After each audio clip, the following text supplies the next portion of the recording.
नमस्कार, बुलेटिन में आपका बहुत बहुत स्वागत है। मैं हूं आपके साथ दीपिका ओझा। चलिए बढ़ते हैं खबरों की ओर। जेजेपी के राष्ट्रीय अध्यक्ष अजय चौटाला और पंचायत मंत्री देवेंद्र बबली ने नारनौंद हलके के कई गांव का दौरा किया। कार्यकर्ताओं ने उनका फूलमालाओं के साथ जोरदार स्वागत भी किया। इस दौरान उन्होंने कार्यकर्ताओं की समस्याओं को सुना। जेजेपी के राष्ट्रीय अध्यक्ष अजय चौटाला ने कहा कि हम पुरानी पार्टी से निष्कासित हुए थे तो हम सब कुछ छोड़कर जनता के पास गए थे और जनता के सहयोग से नया घर बसाया। कार्यकर्ताओं के कामों के लिए सत्ता में भागीदारी बने। आगे कहा कि पार्टी को मजबूत करते हुए 2 जुलाई को जुलाना में एक बड़ी रैली का आयोजन किया जाएगा, जिसमें प्रदेश भर से भारी संख्या में कार्यकर्ता पहुंचेंगे, जिसने नारनौंद हल्के से हजारों की संख्या में कार्यकर्ता ने पहुंचने का भरोसा दिलाया है। वहीं पंचायत मंत्री देवेंद्र सिंह बबली ने कहा कि हम गठबंधन में साझेदार हैं और पूरी मेहनत से गांव के विकास को आगे बढ़ा रहे हैं। हमारा प्रयास है कि गांव को शहर जैसे सुविधा दी जाए।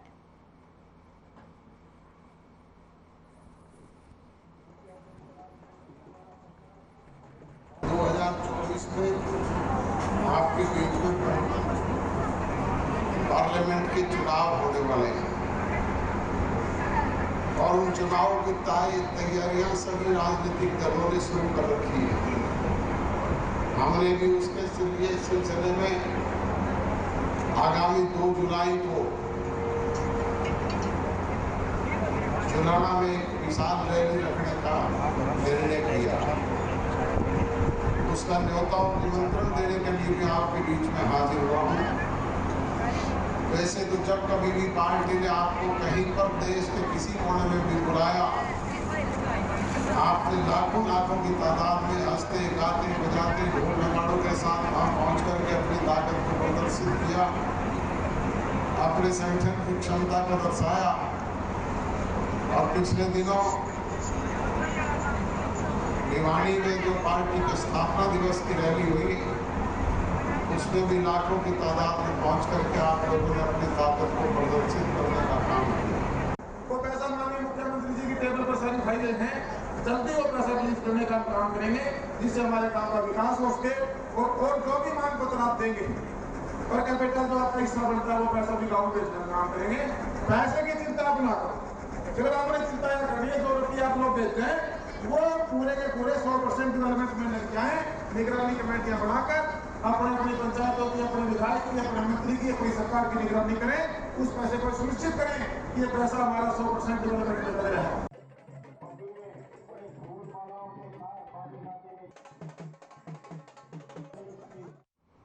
वहीं महेंद्रगढ़ के सतनाली में पूर्व शिक्षा मंत्री रामविलास शर्मा के निवास स्थान पर राजस्थान की पूर्व कैबिनेट मंत्री अरुण चतुर्वेदी पहुंचे। वहां उनका जोरदार स्वागत किया गया। उसके बाद कार्यकर्ताओं से संगठन में के बारे में विचार विमर्श किया गया। आगे की राजनीति बनाई गई और रणनीति बनाते हुए नरेंद्र मोदी के द्वारा किए गए कार्यों के बारे में चर्चा की गई। राजस्थान के पूर्व प्रदेश अध्यक्ष और पूर्व कैबिनेट मिनिस्टर अरुण चतुर्वेदी ने बताया कि देश के यशस्वी प्रधानमंत्री नरेंद्र मोदी के नेतृत्व में भारतीय जनता पार्टी की सरकार ने 9 साल का समय पूरा किया है और 9 साल में कह सकते हैं कि सामाजिक जीवन के हर क्षेत्र में प्रधानमंत्री नरेंद्र मोदी ने यशस्वी काम किया है। भारतीय जनता पार्टी 30 मई से 30 जून तक महाजनसंपर्क अभियान चला रही है और उसी के माध्यम से हम जगह जगह प्रबुद्ध जनों के सम्मेलन, व्यापारियों के सम्मेलन, अपने पन्ना प्रमुखों का सम्मेलन जैसे कार्यक्रमों के माध्यम से भारतीय जनता पार्टी द्वारा किए गए कामों को जनता तक पहुंचाने का कार्य कर रहे हैं।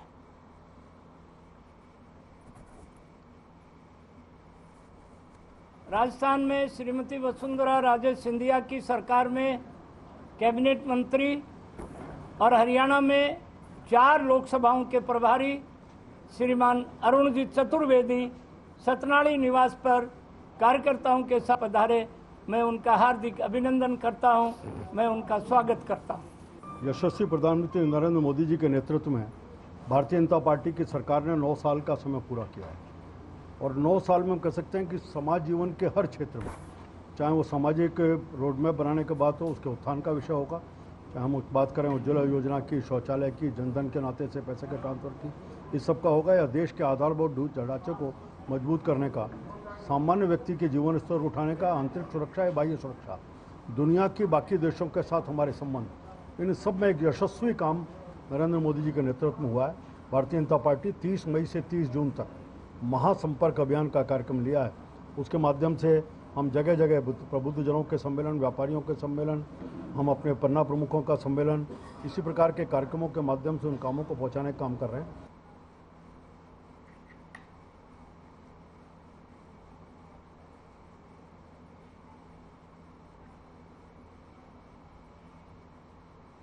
वहीं नानौद के वार्ड नंबर संख्या 1 में एक महिला ने अपने घर पर ही मौजूद थी, तभी उसका भांजा घर पर आया और चाकू से ताबड़तोड़ हमला कर दिया। महिला ने शोर मचाया तो पड़ोसी वहां पहुंच गए। पड़ोसियों को देखकर उसका भांजा मौके से फरार हो गया। पड़ोसियों ने आनन फानन में गंभीर रूप से घायल महिला को कस्बे के सरकारी अस्पताल में भर्ती कराया। वहीं डॉक्टरों ने प्राथमिक उपचार के बाद गंभीर हालत को देखते हुए उसे हिसार रेफर कर दिया।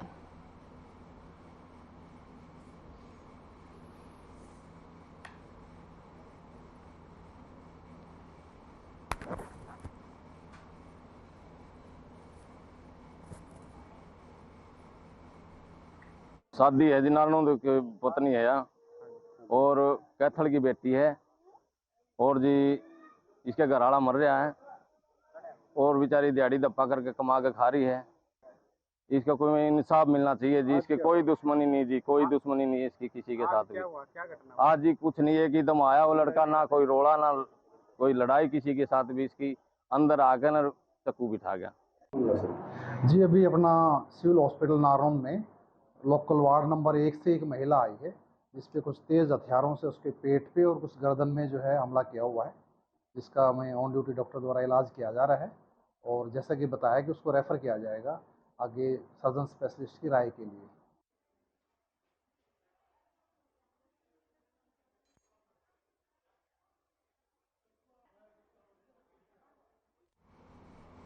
वहीं साइबर सिटी में बारिश ने जहां एक तरफ लोगों को गर्मी से राहत दिलाई है, तो वहीं दूसरी तरफ अब बारिश के आते ही लोग जल भराव की समस्या से परेशान हो गए हैं। तस्वीरें गुरुग्राम के राजेंद्र पार्क के इलाके की हैं, जहां पर बारिश आने के बाद सड़कें जलमग्न हो गई हैं।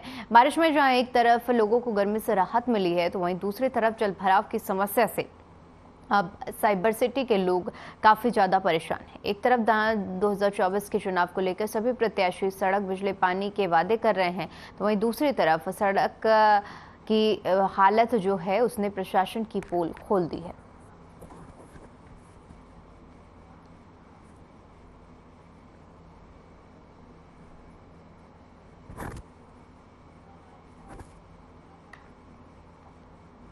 वहीं हरियाणा का यमुनानगर खनन का सबसे बड़ा केंद्र है, जहां से सरकार को सबसे ज्यादा राजस्व प्राप्त होता है, लेकिन बार बार अवैध खनन एवं ओवरलोड की शिकायतें मिलती रहती हैं। इसी बीच हरियाणा विधानसभा द्वारा गठित लोक लेख समिति ने यमुनानगर जिले के खनन क्षेत्रों का दौरा किया।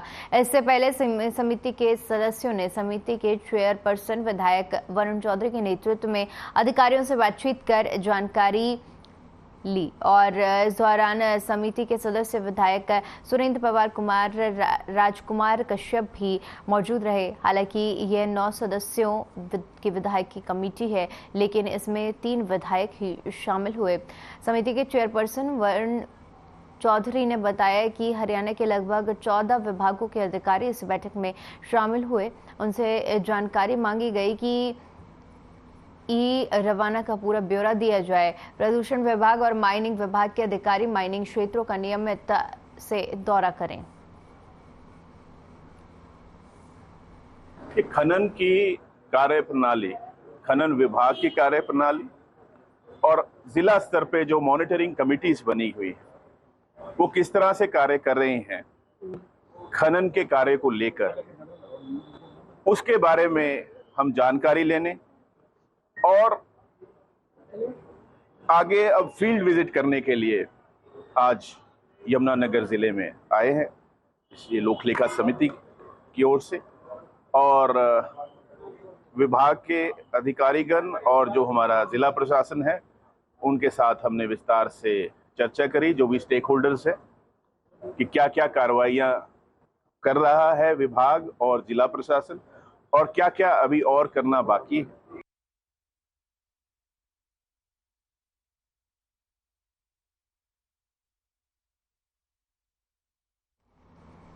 अंबाला सेंट्रल जेल अक्सर सुर्खियों में बना रहता है। कई बार जेल से मोबाइल मिलने का मामला सामने आता है तो कैदियों की मारपीट के मामले भी सामने आते रहते हैं। लेकिन इस बार तो जेल में बंद बदमाश वेंकट गर्ग ने अपने साथियों के साथ वार्डर पर ही पेचकस से जानलेवा हमला कर दिया। गनीमत ये रही कि वार्डन रामेश सिंह की आवाज़ सुनकर जेल प्रशासन पहुंच गया और बदमाशों से चुंगल से उसे छुड़ाया गया, जिसके बाद उसे उपचार के लिए शहर के नागरिक अस्पताल ले जाया गया। इस बारे में ज़्यादा जानकारी देते हुए बलदेव नगर थाना SHO राम कुमार ने बताया कि उन्हें कल शाम को सूचना मिली थी कि जेल में दो गुट आपस में लड़ाई कर रहे हैं, जिसको रोकने के लिए जब जेल के वार्डर गए तो वेंकट गर्ग ने उसके साथियों के साथ मिलकर उन पर ही हमला कर दिया। ये कल शाम को हमें दरखास्त मिली है जेल विभाग की तरफ से कि वहाँ पर कैदियों के दो गुटों में आपस में झगड़ा हुआ है। जो झगड़े को छुड़वाने के लिए जैसे ही जेल वार्डर गया उनको बीच बचाव किया तो उसको भी उन्होंने चोटें मारी हैं। तो चोटें मारने के बारे जैसे ही हमारे पास दरखास्त आई है हमने 10 आदमियों के खिलाफ मुकदमा दर्ज कर लिया।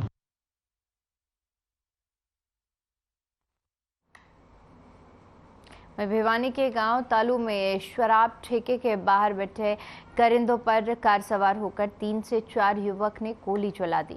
एक गोली शराब करिंदे के पैर पर जा लगी और जो कि गंभीर रूप से घायल हो गया, जिसे नागरिक अस्पताल लाया गया। वहीं वारदात की जानकारी मिलने के बाद सदर पुलिस मौके पर पहुंची।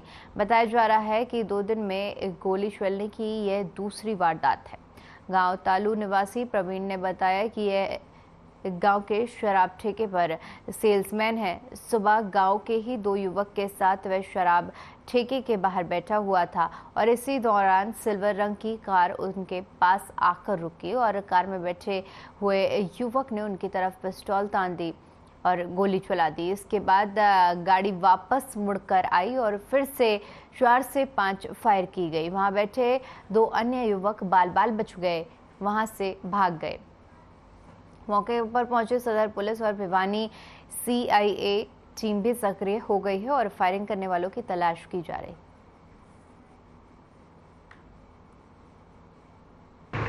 एक गाड़ी आई काला रंग की, सेल्समैन बैठे थे अपने यहाँ पे और वहाँ गाड़ी खड़ी करके पहले एक राउंड करके गए फायर में, फिर वापस गाड़ी ले गए गाँव की तरफ तो फिर वापस आ गए गाड़ी में तो फायर करे हैं।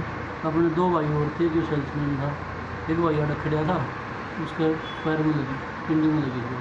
5 राउंड बताऊँ इनके मुताबिक, तो भैया ने बताया 5 राउंड फायर हुए थे। गोली किनको लगी है इसमें? परवीन है उनको, अपना भाई जो अपने पास को भरा था। कितनी गोलियां लगी हैं? 1 लगी है उसको। बड़ी खबर का रुख करते हैं। चरखी दादरी से बड़ी खबर सामने आ रही है, जहां पर मौसम का मिजाज बदला हुआ नजर आ रहा है। बड़ी खबर चरखी दादरी से, जहां पर हल्की बारिश से लोगों को गर्मी से राहत मिली है। तेज आंधी आने की वजह से कई पेड़ भी गिरे हैं। हालांकि बारिश की वजह से किसानों को भी फायदा मिलेगा। तो बड़ी जानकारी चरखी दादरी से साझा कर रहे हैं, जहां पर मौसम का मिजाज अब बदला हुआ नजर आ रहा है। हल्की बारिश के साथ लोगों को गर्मी से राहत मिल गई है। वहीं तेज आंधी से कई जगह पेड़ भी गिर गए हैं। हालांकि बारिश से किसानों की फसलों को भी लाभ पहुंच रहा है। तो मौसम का मिजाज एक बार फिर से बदलता हुआ नजर आ रहा है और बारिश के चलते गर्मी से तो लोगों को राहत मिली है, वहीं तेज हवा और आंधी के चलते कई पेड़ भी गिर गए हैं। हालांकि गनीमत की बात ये रही है कि किसानों के लिए ये एक खुशी की बात है, क्योंकि इस बारिश से किसानों की फसलों को लाभ पहुंचेगा।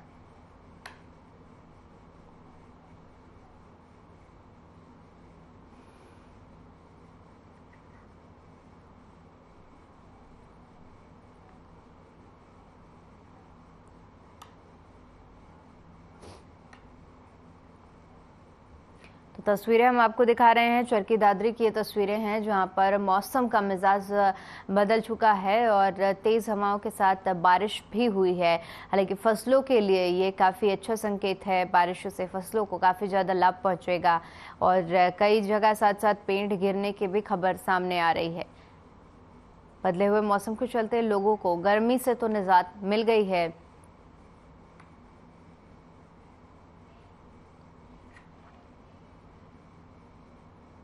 चलिए फिलहाल के लिए रुकते एक छोटे से ब्रेक के लिए। ब्रेक के बाद देखिए हमारा कार्यक्रम हल्का हलचल।